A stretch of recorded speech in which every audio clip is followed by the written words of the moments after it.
សញ្ញានៃការក្តៀនហ្នឹងគឺគាត់មករឿងគាត់អត់ជួសប្រហែលថ្ងៃហើយណាគាត់អត់ជួសប្រហែលថ្ងៃហើយតាមត្រឡប់គាត់ត្រូវជួសពេលហ្នឹងហើយប៉ុន្តែបង្វើលប្រហែលថ្ងៃនៅតែអត់ជួសមកប៉ាគាត់ឃើញពោះដូចរៀងកាងរៀងប៉ោងជួនកាលគាត់ចេះគោះខ្លួនឯងលឺឌុងខ្លាច់ស្ទះពវៀនណាគាត់ថាលឺសំឡេងដូចស្គរអញ្ចឹងគ្រូណាក្មេងខ្លះ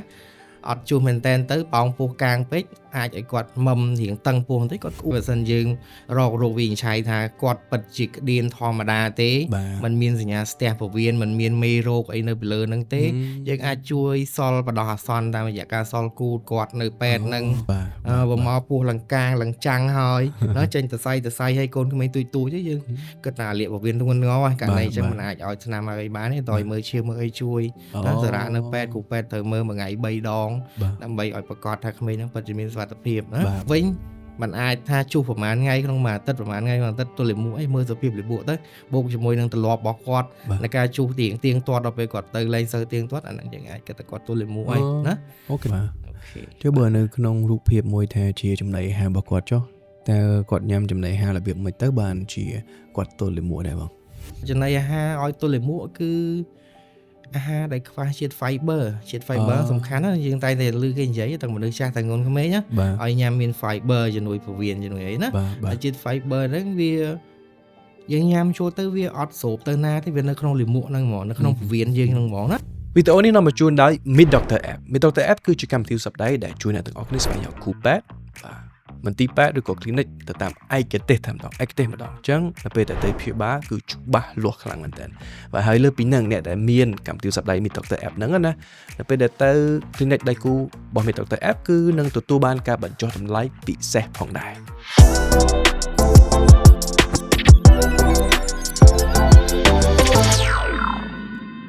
ជំរាបសួរសូមស្វាគមន៍សាជាថ្មីមកកាន់ MD Podcast នៅក្នុងអេពីសូតមួយនេះ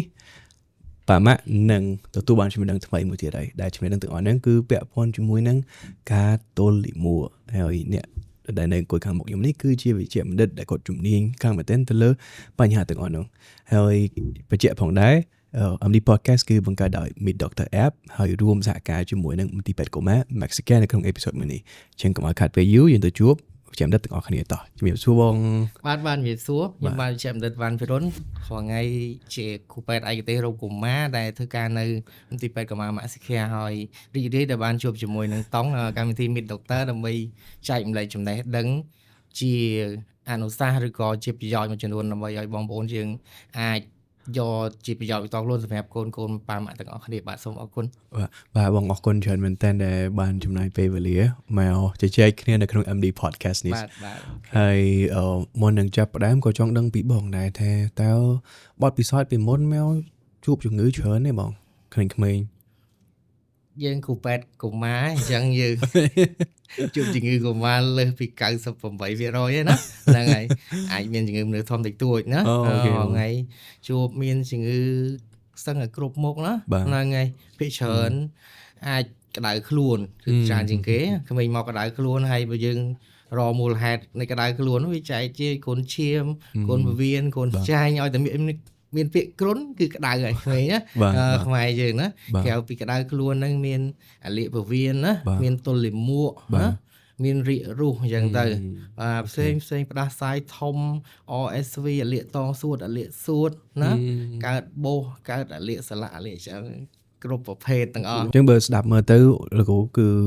ជួបជំងឺច្រើនមែនតើញឹកញាប់សិតតែអ្នកនិយាយទៅដូចគេថាអញ្ចឹងក្មេងៗជឿច្រើនណាហ្នឹងហើយជឿច្រើនហើយរឿងមួយដែលខ្ញុំគិតថាឪពុកម្ដាយគាត់តែងតែជួបព្រោះដោយសារតែគាត់ការណែនាំចំណីអាហារក៏ដូចជាការបំបៅដោយទឹកដោះម្ដាយក្តីឬក៏ពេលដល់វ័យមួយត្រូវបន្ថែមម្សៅទឹកដោះគោអីផ្សេងជាដើមអញ្ចឹងពេលហ្នឹងគឺចាប់ផ្ដើមមានរឿងអូខេតាមត្រូវជួបរាល់ថ្ងៃបាទហើយអ្នកខ្លះទៅក៏រាកទៅអ្នកខ្លះក៏ទល់លាមកទៅក៏ឌៀនជុះអត់ចេញអីជាដើមបាទតែថ្ងៃនេះចង់ដឹងទៅរឿងមួយឯងពាក់ព័ន្ធជាមួយនឹងទល់លាមកនឹងតែម្ដងបងបាទជួបច្រើនណាបងជួបច្រើនណាបាទ ជំងឺគេងពេទ្យក៏មានណាហ្នឹងហើយតែភាគច្រើនគឺយើងព្យាបាលជា OPD ជាខាងក្រៅគេណាតើតែមានក្តៀនហើយបូកជាមួយបញ្ហាក្តៅខ្លួនបញ្ហាក្អួតបញ្ហាផ្សេងទៀតអាហ្នឹងអាចមានហានិភ័យក្នុងការសម្រាកទៅពេទ្យដែរណាហ្នឹងហើយអូខេជួបពេលដែលគាត់ទៅជួបបងហ្នឹងគាត់អាចនឹងលេចជារោគសញ្ញាដែលបងលើកមកមិញឬក៏នៅក្នុងលក្ខខណ្ឌពិនិត្យជំងឺក្រៅចុះដែលគាត់មកណាបងបាទតើគាត់មកក្នុងសន្តាននេះគេបងក្មេងដែលក្តៀនមិនមែនជាក្មេងដែលនៅក្នុងលក្ខណៈ critical ទេមានន័យថាមកសន្លប់ឬក៏មកអត់ដឹងខ្លួនអត់ដឹងអីមិនងាយជួបករណីអញ្ចឹងទេណាតែគាត់មានក្តៀនធ្វើទុកម៉ាក់ប៉ាគាត់យកមកពេទ្យបាត់ហើយណាសញ្ញានៃការក្តៀនហ្នឹងគឺគាត់មករឿងគាត់អត់ជួសប្រហែលថ្ងៃហើយណាគាត់អត់ជួសប្រហែលថ្ងៃហើយតាមត្រឡប់គាត់ត្រូវជួសពេលហ្នឹងហើយប៉ុន្តែអង្វើប្រហែលថ្ងៃនៅតែអត់ជួសម៉ាក់ប៉ាគាត់ឃើញពោះដូចរៀងកាងរៀងប៉ោងជួនកាលគាត់ចេះគោះខ្លួនឯងលឺដុងខ្លាចស្ទះពវៀនណាគាត់ថាលឺសំឡេងដូចស្គរអញ្ចឹងគ្រូណាក្មេងខ្លះអត់ជួសមែនតែនទៅប៉ោងពោះកាងពេកអាចឲ្យគាត់មុំរៀងតឹងពោះបន្តិចគាត់ក្អួតចេញមកវិញណាក្មេងខ្លះអត់ជួសអញ្ចឹងហើយបូកមួយក្តៅខ្លួនអញ្ចឹងយើងត្រូវតាមរកមូលហេតុវាដំណាក់កាលនៃការព្យាបាលផ្សេងគ្នាអញ្ចឹងហ្នឹងហើយអូខេបងបាទអញ្ចឹងការពិនិត្យពីឪពុកម្ដាយបើហ្នឹងហើយបញ្ចុះបើពេលដែលមកដល់ជាមួយនឹងគ្រូពេទ្យដើម្បីរកមើលមូលហេតុតើពេលដែលមកដល់បែបហ្នឹងនៅពេទ្យហ្នឹងតើឪពុកម្ដាយត្រូវរំពឹងអីគេខ្លះពីពេទ្យនឹងធ្វើអីគេខ្លះសម្រាប់កូនគាត់ដែរបងគាត់តឹងពោះគាត់អត់ជុះអញ្ចឹងអ្វីគាត់ទៅពេទ្យហ្នឹងគាត់ចង់ឲ្យកូនគាត់ជុះណាទៅមិនរៀងធូរពោះគាត់វិញខ្លះអញ្ចឹងទៅការជួយវាមានដំណាក់កាលដែរបើសិនយើងរករោគវិនិច្ឆ័យថាគាត់ពិតជាក្តៀនធម្មតាទេมันមានសញ្ញាស្ទះពវៀនมันមានមេរោគអីនៅពីលើហ្នឹងទេយើងអាចជួយសល់បដោះអាសន្នតាមរយៈការសល់គូតគាត់នៅពេទ្យហ្នឹងណាសល់ហើយយើងឲ្យគាត់អាចរងចាំអង្គុយនៅកន្លែង waiting យើងហ្នឹងដើម្បីឲ្យឆ្នាំវាធ្វើការទៅអាចឲ្យគាត់ទៅបន្ទប់ទឹកធូរវិញខ្លះយើងនឹង assess គាត់ពិនិត្យគាត់មើលម្ដងទៀតអញ្ចឹងករណីខ្លះមិនកាងខ្លាំងពេកទេអាហ្នឹងយើងអាចឲ្យថ្នាំបន្ទន់លាមកគាត់អប់រំគាត់ឲ្យចំណីអាហារត្រឹមត្រូវណាហ្នឹងហើយវិធីការពារគាត់ណែនាំគាត់អស់អញ្ចឹងទៅអាហ្នឹងគាត់សុបាយចិត្តហើយណាគាត់មានចំណេះដឹងគាត់មានអីការពារហើយបើសិនជាប៉ុណ្្នឹងហើយនៅតែមានបញ្ហាទៀតអាហ្នឹងគាត់អាចត្រឡប់មកជួបយើងម្ដងទៀតធ្វើបានប៉ុណ្ណេះហើយលោកគ្រូឲ្យឥឡូវនៅតែមានបញ្ហាឥឡូវទៅធ្វើអីទៀតដូរដល់កោត្រូវញ៉ាំអីបើវីតាមីននៃធម្មតាវិញទៀតអញ្ចឹងហ្នឹងហើយឬក៏គាត់មានជំងឺពីកំណើតមួយចំនួនធ្វើឲ្យចលនាពោះវៀនមានចលនាមិនសូវល្អអញ្ចឹងបាទវាអាចអញ្ចឹងអូខេមកចុះបងបើតាមនៅមន្ទីរពេទ្យជាទូទៅពេលដែលគាត់ក្តៀនអញ្ចឹងគាត់មកបាទគាត់ទៅសូលគាត់ទេឬក៏ត្រូវការបូមឈាមមើលដែរត្រូវថតឆ្លោះអីផ្សេងដែរអាស្រ័យលើកត្តាបន្ទាប់បន្សំជាមួយនឹងក្តៀននឹងដែរបើយើងក្តៀនសួរទៅប្រវត្តិអាចជុះយូរពេកណាខ្លាចគាត់មានជំងឺពីកំណើតដូចខ្ញុំបាននិយាយពីដំបូងហ្នឹងមកយើងអាចសុំគេហៅ Paraclinic មើលឈាមបន្ថែមណាX-ray មើលមានស្ទះខ្យល់ស្ទះពវៀននឹងអីអត់តាមជំងឺដែរបើយើងពិនិត្យមើលសួរប្រវត្តិទៅដូចជាមិនសង្ស័យជំងឺនឹងទេណាអូនអាចដោយសារមួយរយៈពេលនេះគាត់ញ៉ាំទឹកមិនសូវបានច្រើនគាត់រើសអីចឹងទៅរើសបន្លែអត់សូវញ៉ាំអត់សូវអីចឹងធ្វើឲ្យគាត់ក្តៀនមួយរយៈពេលហ្នឹងយើងសល់ឲ្យគាត់រៀងធូរពោះឲ្យថ្នាំជំនួយពវៀនឯមួយចំនួនណាអាច follow up 5ថ្ងៃក្រោយឬក៏អីឬក៏ថាបើថាធូរហើយអាហ្នឹងអាចគាត់បាច់មកវិញក៏បានដែរយើងតាម severity ពវៀនដែរបើមកពោះលង្កាងលង្ចាំងហើយណាចេញទៅសៃឲ្យកូនក្មេងទូចៗយើងគិតថាលាកពវៀនធ្ងន់ធ្ងរហើយករណីអញ្ចឹងមិនអាចឲ្យថ្នាំឲ្យបានទេតើមើលឈាមមើលអីជួយសារៈនៅពេទ្យគ្រូពេទ្យត្រូវមើលមួយថ្ងៃ3ដងដើម្បីឲ្យប្រកាសថាក្មេងហ្នឹងពិតជាមានសុវត្ថិភាពណាមិនវិវត្តទៅលាកពវៀនធ្ងន់ធ្ងរអីចឹងទៅបាទហ្នឹងហើយតើអរនេះខ្ញុំគិតថាសំខាន់មែនទែនព្រោះបានគ្រប់លក្ខខណ្ឌទាំងអស់ខ្ញុំត្រូវធ្វើដូចគ្នាទាំងអស់ហើយបាទមានដំណាក់កាលមួយមានលក្ខខណ្ឌមួយទៀតបាទនៅក្នុងហ្នឹងក៏ចង់ដឹងដែរបងធម្មតាពុកម្ដាយគាត់នៅស្និទ្ធមួយកូនជាងគេបាទសំត្រូវហើយពេលខ្លះទៅគាត់ថាពេលដែលកូនគាត់អត់ជុះតែមួយថ្ងៃពីរថ្ងៃហ្នឹងគាត់យកទៅពេទ្យភ្លាមហើយឬក៏មានលក្ខខណ្ឌ ចំនួនថ្ងៃចំនួននៃការបន្តបងរបស់កូនក្មេងប៉ុណ្ណាទៅដើម្បីបញ្ជាក់ថាកូនហ្នឹងពិតជាទល់លាមកមែនទេហើយគួរតែមកជួបមួយនឹងគ្រូពេទ្យហ្មងអូខេបាទជាធម្មតាវាតាមអាយុដែរណាកូនថ្ងៃទៅគាត់ជួសច្រើនយើងមនុស្សធំយើងជួសរៀងតិចជាងគាត់អញ្ចឹងណាអញ្ចឹង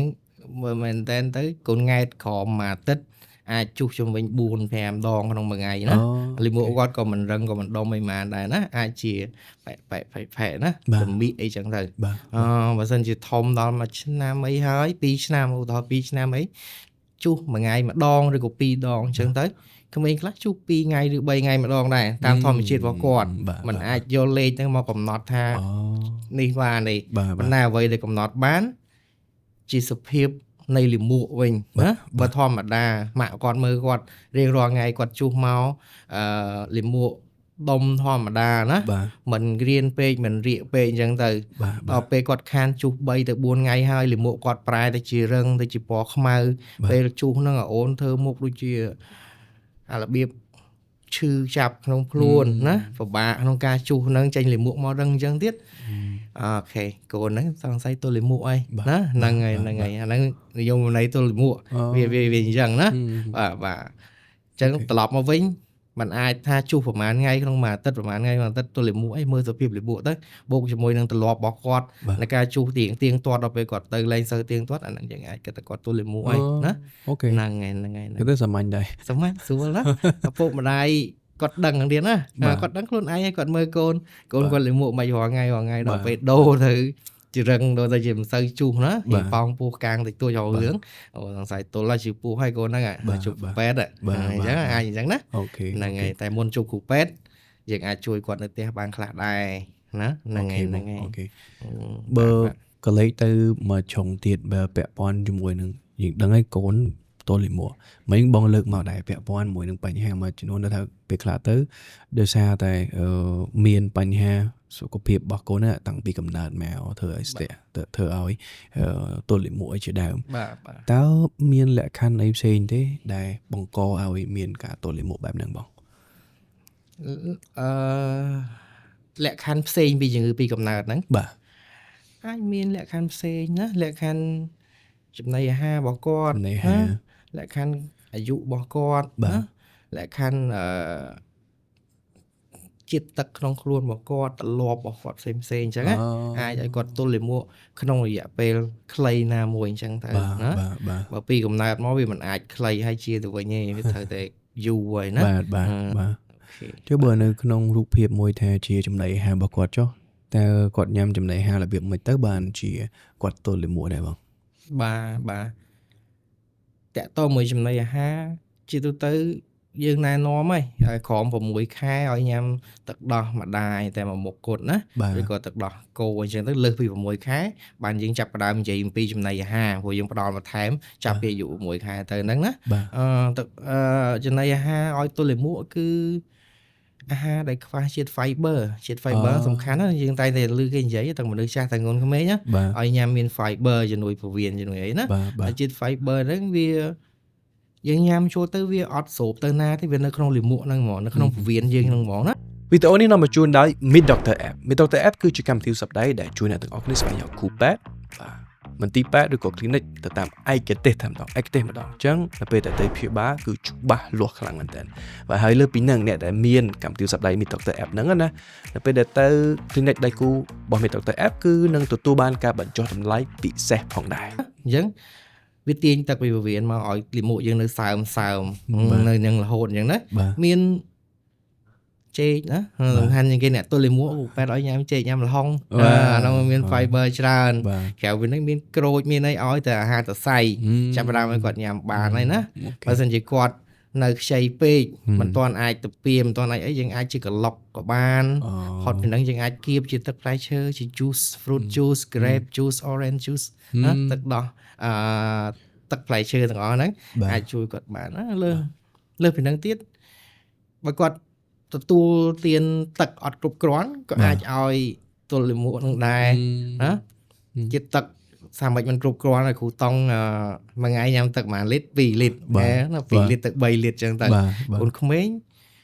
យើងអាចចែកបានដែរថាចំនួនទឹកប្រមាណឲ្យសមរម្យបើសិនគាត់មិនបានញ៉ាំដល់កម្រិតហ្នឹងអាចទេណាធម្មតាតែខ្វះជាតិទឹកហើយអីក៏វាស្កកក៏វាមិនសូវក៏វារឹងដែរណាហ្នឹងហើយ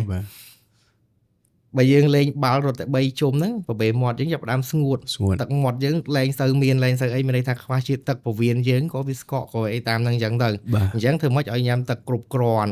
ណាឲ្យមាត់មានសំណើមមានទឹកមាត់ទឹកនោមរបស់យើងមានគ្រប់គ្រាន់មិនពណ៌លឿងខ្លាំងពេកអីហ្នឹងណាអាសញ្ញាទាំងអស់ហ្នឹងគេមើលនៅក្នុងជំងឺរាគដែររាគហ្នឹងគេមើលខ្វះជាតិទឹកហ្នឹងគេមើលដូចខ្ញុំនិយាយមែនអញ្ចឹងណាយំមានទឹកភ្នែកអត់ណាមេមាត់ស្ងួតខ្លាំងប្រេះខ្លាំងទឹកមាត់ស្លេះប្រែជាខាស់ទឹកនោមមកប្រែជាពណ៌លឿងចាស់ខ្លាំងពេកស្បែករៀងជ្រីជ្រួញណាបើស្បែកតឹងដូចខ្ញុំនិយាយវាគ្រប់ជាតិទឹកហើយហ្នឹងហើយអញ្ចឹងត្រឡប់មកវិញក្មេងអាយុក្រោមឧទាហរណ៍ក្រោម10គីឡូចុះហ្នឹងហើយជាតិទឹកត្រឹមត្រូវរបស់គាត់យើងអាចឲ្យជុំវិញក្រោម1លីត្រទៅណាយើងឲ្យ100មីលីលីត្រក្នុងមួយថ្ងៃប៉ុន្តែម៉ាក់ប៉ាគាត់អាចពិបាកគិតណាអញ្ចឹងបើក្រោម10គីឡូឲ្យជុំវិញក្រោម1លីត្រទៅ10គីឡូទៅ20គីឡូយើងឲ្យពី1លីត្រទៅ1លីត្រកន្លះទៅលើសពី20គីឡូឲ្យគាត់លើសពី1លីត្រកន្លះហ្នឹងទៅបាទមិនមាននរណាកំណត់ថាត្រូវតែឲ្យប៉ុណ្ណឹងហ្មងអីណាយើងឲ្យហើយយើងមើលតម្លៃកម្រិតជាតិទឹកដែលខ្ញុំបានរៀបរាប់ពីខាងមុខនឹងដែរបាទគាត់មានបាត់បង់ជាតិទឹកអត់ប៉ុណ្ណឹងហើយឲ្យប៉ុណ្ណឹងហើយមានសញ្ញាបាត់បង់ជាតិទឹកថែមឲ្យគាត់ខ្វះអញ្ចឹងទៅណាប៉ុន្តែទឹកហ្នឹងមិនមែនទឹកសុទ្ធញ៉ាំទាំងអស់ឲ្យបាន1លីត្រឬក៏2លីត្រទេអាជាតិទឹកហ្នឹងវានៅក្នុងកូកូអូនដែលម៉ាក់យកទៅឆុងហ្នឹងក្នុងទឹកស៊ុបអូនក្នុងបបរគ្រប់គ្រឿងក្នុងទឹកផ្លែឈើអីហ្នឹងណាប៉ុន្តែធ្វើម៉េចឲ្យបរិមាណវាធ្វើរាវហ្នឹងវាបានជុំវិញ1លីត្រហ្នឹងមកឲ្យបវិនគាត់ហ្នឹងក៏មានសំណើមល្អលាមកមានសំណើមល្អអាហ្នឹងវាជួយក្នុងការរបស់គាត់ណាកុំឲ្យក្តៀនកុំឲ្យអីអញ្ចឹងណាហ្នឹងហើយអូខេក្រៅពីហ្នឹងអាចអាហារទឹកដោះគោអង់គ្លេសគេហៅ dairy ហ្នឹង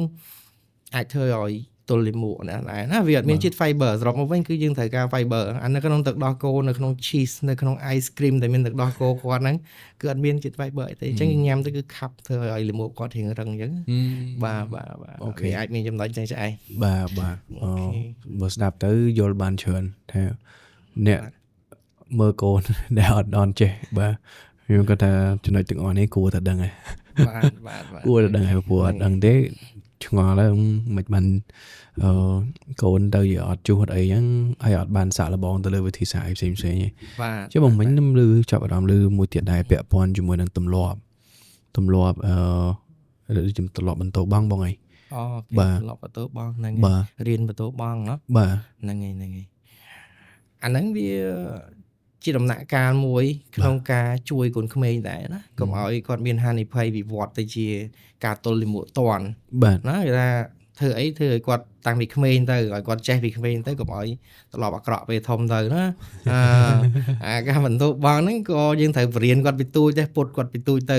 ណាកុំឲ្យមានបញ្ហាឈឺថ្ងៃក្រោយណាឧទាហរណ៍មួយស្រួលយល់ចុះក្មេងដែលគាត់ទល់លាមកបាទនៅពេលដែលលាមកគាត់រឹងគាត់ត្រឡប់ទល់លាមកអញ្ចឹងហើយថ្ងៃក្រោយទៅគឺក្មេងហ្នឹងពិបាកជុះរហូតណាពេលដែលគាត់ទល់លាមកគាត់ឈឺក្នុងពោះគាត់អត់ចង់ជុះទេពេលជុះម្ដងឈឺធ្វើឲ្យគាត់ទៅជាខ្លាចការជុះហ្នឹងនៅពេលដែលគាត់ខំទប់ទៅលាមកហ្នឹងកាន់តែរឹងទៀតអញ្ចឹងគឺកូនហ្នឹងអាចក្តៀនរហូតអាសាឃើញមករហូតណាមកពេទ្យមករឿងអីក្តៀនម៉ាក់គាត់ស្គាល់ថ្នាំក្តៀនអីមួយចំនួនហើយតែកូនគាត់អាសាក្តៀនអញ្ចឹងត្រឡប់មិនសូវល្អតាំងពីទូចមកណាអញ្ចឹងយើងត្រឡប់បកទៅអាហារវិញណាត្រឡប់អាហារឲ្យគាត់ញ៉ាំ fiber ឲ្យគាត់អីធ្វើម៉េចជំរុញគាត់តែកុំឲ្យហឹង្សាណាជំរុញគាត់ជាការលើកទឹកចិត្តឲ្យគាត់ធ្វើម៉េចឲ្យញ៉ាំទឹកឲ្យគ្រប់គ្រាន់ញ៉ាំបន្លែគ្រប់គ្រាន់ពុតគាត់ពីទូចទៅគាត់ល្អតាំងពីទូចអញ្ចឹងទៅណាបាទត្រឡប់នៃការបន្ទោបងមកគាត់វិញអាហ្នឹងសិតតែយើងត្រូវរៀនហ្នឹងយើងត្រូវបរៀនគាត់អង់គ្លេសគេហៅ toilet training ហ្នឹងបាទជាទូទៅក្មេងឲ្យ toilet training ហ្នឹងជុំវិញពីមួយខួបកន្លះអីទៅណាខួបកន្លះដល់3ខួបហ្នឹងអាយុវាមិនសូវសំខាន់ហ្មងទេតែយើងត្រូវកំណត់ថាកូនខ្ញុំអាយុបានមួយខួបកន្លះហើយត្រូវតែចាប់ផ្ដើមឲ្យគាត់ toilet training រៀនបន្ទោបងវាអត់អញ្ចឹងទេបូកជាមួយសញ្ញាគេថាមានអាយុប៉ុនជុំវិញប៉ុណ្ណឹងហើយមានសញ្ញានៃការថាអូប្រហែលជាអាច បរៀនគាត់ជួសបានសញ្ញាហ្នឹងវាមិនខ្លះយើងប្រាប់និយាយទៅគាត់ចេះស្ដាប់យើងឯណាណាហើយយើងប្រាប់ឲ្យអូនដើរយកទឹកគាត់ចេះស្ដាប់ទៅទឹកអានេះយើងនិយាយគ្នាបានណាហ្នឹងហើយនៅពេលដែលគាត់គេងថ្ងៃគេងអីហើយអត់សូវនោមដាក់ខោទៀតទេអាខោទឹកនោមគាត់ហ្នឹងណាឬក៏គាត់លេង2 ម៉ោងអីហើយខោទឹកនោមគាត់នៅស្ងួតល្អរហូតមានន័យថាគាត់ចាប់ផ្ដើមចេះទប់ចេះអីគាត់លេង involuntary ចង់អីហូរនោមអីតាមហ្នឹងអត់ស្ទើរទេណាហ្នឹងហើយចាប់ផ្ដើមចេះស្លៀកខោស្រាតខោទៅទប់ទឹកហើយណាគាត់មានទំនោរចង់ទៅទប់ទឹកចង់អីអញ្ចឹងអាហ្នឹងយើងគិតថាអូក្មេងនេះអាចចាប់ផ្ដើម toilet training ចាប់ផ្ដើមរៀនបន្ទោបង់ឬក៏ចូលបន្ទប់ទឹកបាទវាអាចបន្ទោបង់ឬក៏ស៊ូចនោមអញ្ចឹងណាហ្នឹងហើយអញ្ចឹងយើងបរៀនគាត់ទៅមានដំណាក់កាលវាដំណាក់កាលដំបូងហ្នឹងយើងដំណាក់កាលធ្វើម៉េចឲ្យគាត់ស្គាល់ពាក្យហ្នឹងភីភូហ្នឹងមិនម៉េចណាហ្នឹងមិនម៉េចកូនស៊ូចហ្នឹងមិនម៉េចកូនណាទប់ទឹកនៅណាកូនទប់ទឹកមានអីខ្លះមានទឹក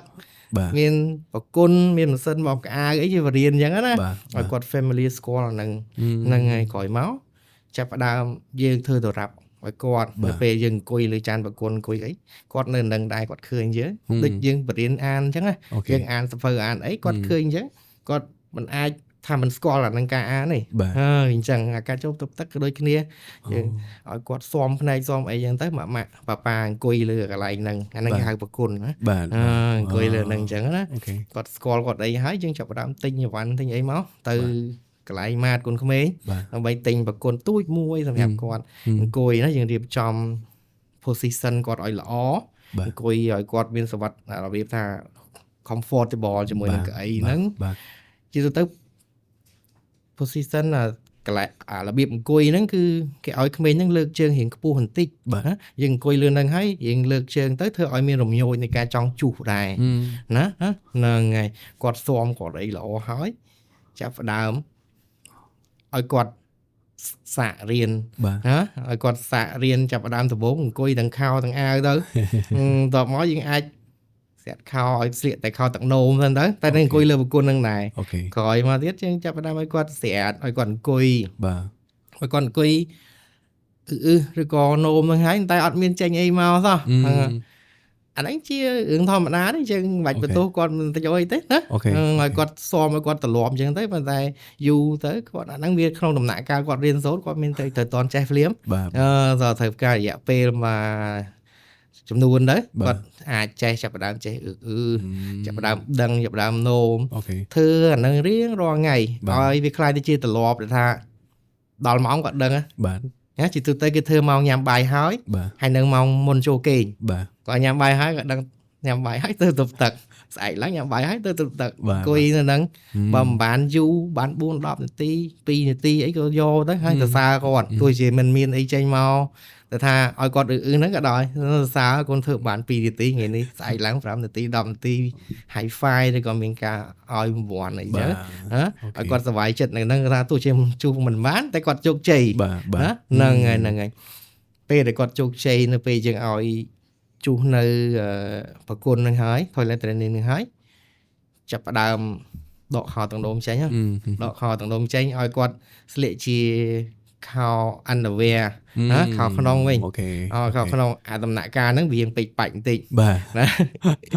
ដកហ្នឹងចេញមកចាប់ផ្ដើមខោក្នុងហ្នឹងគឺគាត់កំពុងតែរៀនដូចគ្នាកំពុងរៀនវាអាចមានហើយមិនជោគជ័យទៅយើងពិបាកតិចដែរហើយគាត់ជោគជ័យពីបន្តិចម្ដងតែជាទូទៅអត់ស៊ីពេលយូរទេtoilet training អាចជុំវិញ6ខែហ្នឹងក្មេងគាត់ជោគជ័យល្អហើយណាបើ4ឆ្នាំហើយនៅតែពាក់ខោទឹកនោមអីអាហ្នឹងអាចរៀងលែនតិចបាទយើងបរៀនចេះ day time អាហ្នឹងយើង day time យើងជួយគាត់ទៅពេលថ្ងៃពេលមិញហ្នឹងណាពេលយប់យើងពាក់ខោទឹកនោមឲ្យគាត់ដែរទេជោគជ័យអាហ្នឹងហើយចាំបរៀនទៅយប់ទៀតណាអាបរៀនពេលយប់វាពិបាកតិចក្មេងគេងហើយយើងបរៀនទៅកើតទេណាអាចជាការបថយការញ៉ាំទឹកគាត់ទៅណាយប់ឡើងកុំឲ្យញ៉ាំទឹកច្រើនញ៉ាំច្រើនយើងនោមហីណាយើងបថយទឹកពេលយប់បន្តិចទៅហ្នឹងហើយស្លៀកខោ underwear ដដែលប៉ុន្តែយើងអាចក្រែលជាកស៊ូជាសម្ភារៈពិសេសណាមួយកុំឲ្យគាត់ដឹងតែមិនជោគជ័យហើយមិនអាចជោគជ័យភ្លាមហ្នឹងទេណាពេលគាត់ nôm về hay nó lạ vô lại đã chỉ plastic vậy còn nơi nắng tới nó plastic chỉ mỗi phui yang tới còn cây mình lên nó chứ đọ đà mà làm plastic nó ai bỏ sạch rồi ok này nó sầm khăn là thôi lên từ nữa và những thứ tao nạ cà rằng tới còn chung chơi cho bây giờ mà khốp cả lá bay khốp nên tới xru lấy nhưng đó buồn khốp em khốp mới khốp còn chơi khuôn ai hay hành phay này ca vì vọt từ cái điện nó bị miền tiệp chiêng mình là dương và đòi tam để cọt á nằng này bạn nhưng mình tên bằng vừa đáp bị mù hai mảnh mơ tới chỉ lụ mù hai tầm lọp mình thầm thế ca bằng điện chú hay bật tay mình hip hop tăng bị chúng này ha miền tắc phong và hay miền lục biếp và fiber này bắt đó chun fiber hay tổng hợp tầm lọp này ca bằng điện nói trẻ chú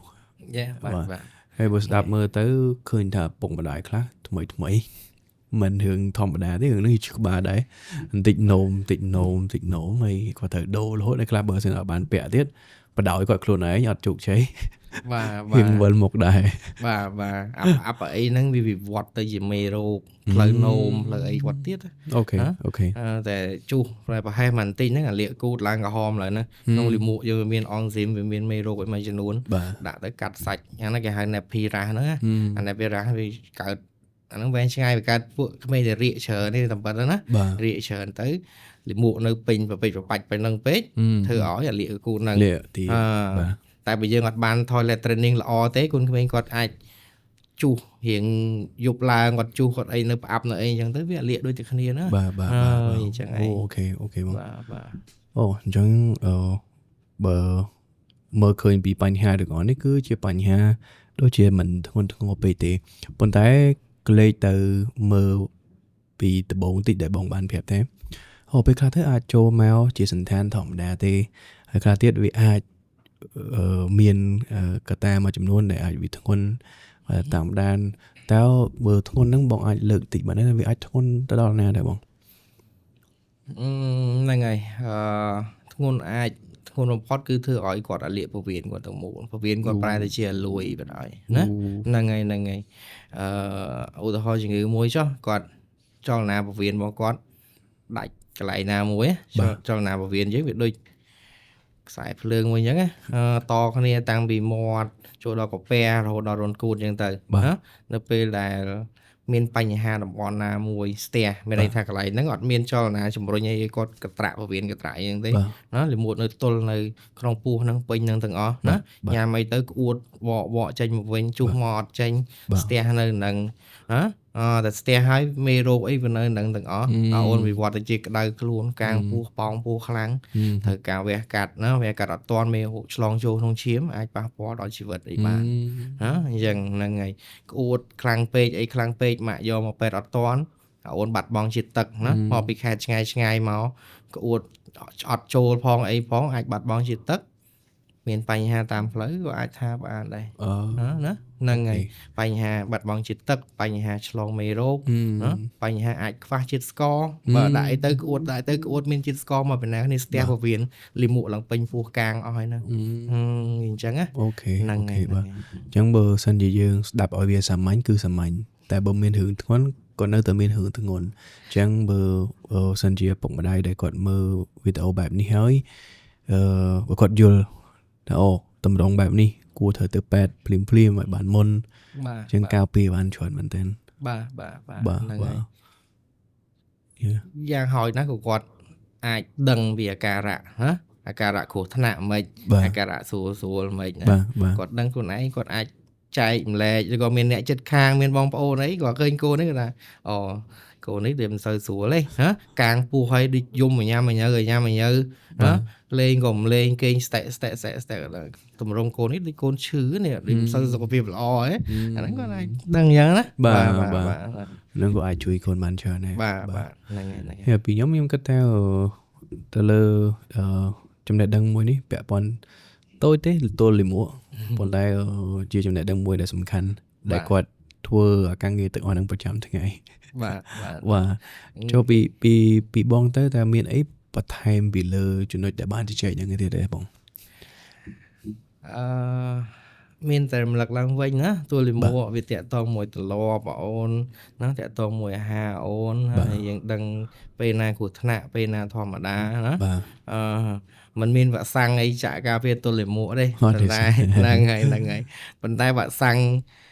រាគរូសអាចមានណាវ៉ាក់សាំងគុណពវៀនអាចមានណាហ្នឹងតាក់ទងvớiផ្លូវកាពះពវៀនណាវ៉ាក់សាំងថ្លើមវ៉ាក់សាំងអីចឹងទៅមានច្រើន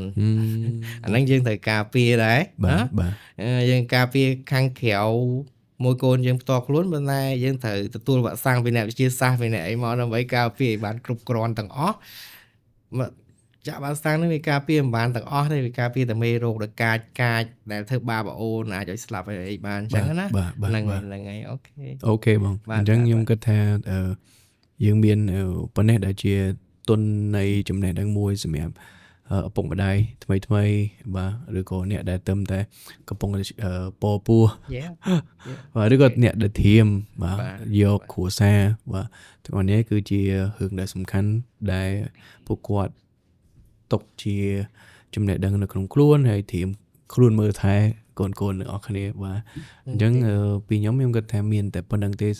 សម្រាប់ថ្ងៃនេះយើងអរគុណបងមែនតើដែលបានចំណាយពេលវេលាមក MD podcast របស់យើងហើយសង្ឃឹមថានៅវគ្គក្រោយៗទៀតយើងទៅចែកឲ្យបានច្រើនជាងនឹងទៀតពាក់ព័ន្ធមួយប្រធានបទលម្អិតមួយថែមទៀតបាទអូខេអរគុណដូចគ្នាណាបាទជួបគ្នាលើក្រោយអរគុណបងអរគុណជម្រាបលាវីដេអូនេះនាំមកជូនដោយ Meet Doctor App Meet Doctor App គឺជាកម្មវិធីសប្តាហ៍ដែលជួយអ្នកទាំងអស់គ្នាស្វែងរកគ្រូពេទ្យបាទមន្ទីរពេទ្យឬក៏ clinic ទៅតាមឯកទេសតែម្ដងអញ្ចឹងនៅពេលតែទៅព្យាបាលគឺច្បាស់លាស់ខ្លាំងមែនតើបាទហើយលើពីហ្នឹងអ្នកដែលមានកម្មវិធីសប្តាហ៍ Meet Doctor App ហ្នឹងណានៅពេលដែលទៅ clinic ដៃគូរបស់ Meet Doctor App គឺនឹងទទួលបានការបញ្ចុះតម្លៃពិសេសផងដែរ